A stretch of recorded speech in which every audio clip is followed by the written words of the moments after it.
మొన్న తేదీ 5/8/2026 రోజు సాయంత్రం 6:30 గంటల సమయం లోపల ముబారక్పూర్ ఏ గ్రామానికి చెందినటువంటి మంగలి మల్లమ్మ అనేటువంటి జిఎస్ఎల్ మెడికల్ ఇన్స్టిట్యూషన్స్ మరియు కిమ్యూ ఇంటర్నేషనల్ యూనివర్సిటీ భాగస్వామ్యంతో ఇండియన్ అలైన్డ్ ఎంబీబీఎస్ కోర్స్ అడ్మిషన్లు అందిస్తోంది నియో. మహిళ ఒక ఫిర్యాదు చేయడం జరిగింది. ఆమె ముబారక్పూర్ ఏ గ్రామం నుండి కూరగాయలు కొనుక్కోవడానికి ఇక్కడ మన సదాశివపేట టౌన్ కి వచ్చింది. ఈ కూరగాయలు కొన్న తర్వాత ఆమె పక్కనే చాకలికేరిలో ఉన్నటువంటి కళ్ళు దుకాణం దగ్గరికి తాగడానికి వెళ్ళింది. అక్కడ తాగడానికి వెళ్ళినటువంటి సమయం లోపల ఒక గుర్తు తెలియని ఇద్దరు ఆడ ఒక మొగ ఇద్దరు భార్యాభర్తలు వాళ్ళు పరిచయం అయ్యి ఈ మంగలి మల్లమ్మ ఫిర్యాదుదారులతోటి చనువు పెంచుకున్నారు.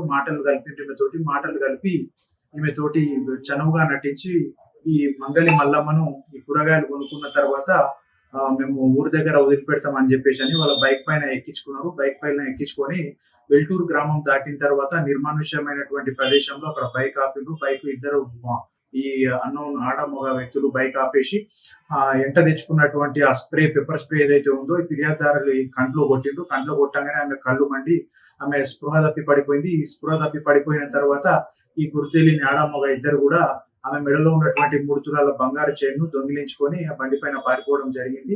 ఆ ఇచ్చినటువంటి మంగలి మల్లమ్మ ఫిర్యాదు మేరకు మనం కేసు నమోదు చేసుకొని దర్యాప్తు చేయడం జరిగింది. దర్యాప్తులో భాగంగా మనం సాంకేతికంగా సీసీ కెమెరాలన్నీ కూడా చెక్ చేయడం జరిగింది. అదేవిధంగా టెక్నాలజీని బేస్ చేసుకొని నిందితులైనటువంటి ఈ కొత్తగొల్ల బాబు తర్వాత అతని భార్య కవిత ఈ మన మునిపల్లి మండలం పెద్దగోపులారానికి చెందినటువంటి వీళ్ళిద్దరిని భార్యాభర్తలను మనం 24 గంటల్లో వీళ్ళని అరెస్ట్ చేసి వాళ్ళ దగ్గర నుండి మనం పోయినటువంటి ఫిర్యాదుదారుల యొక్క ఈ 3 తులాల బంగారాన్ని రికవర్ చేయడం జరిగింది. ఇంతకు ముందు వీళ్ళకి ఎటువంటి బ్యాక్గ్రౌండ్ క్రిమినల్ చరిత్ర అయితే ఏం లేదు.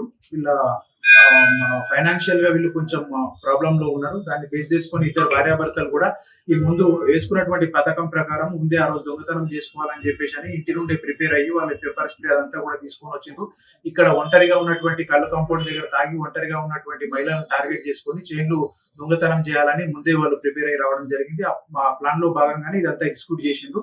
వాళ్ళని మనం 24 hours లో అరెస్ట్ చేసి వాళ్ళ దగ్గర నుండి ఈ 3 తులాల బంగారు చైన్ ఏదైతే పుస్తల తాడో రికవరీ చేయడం జరిగింది.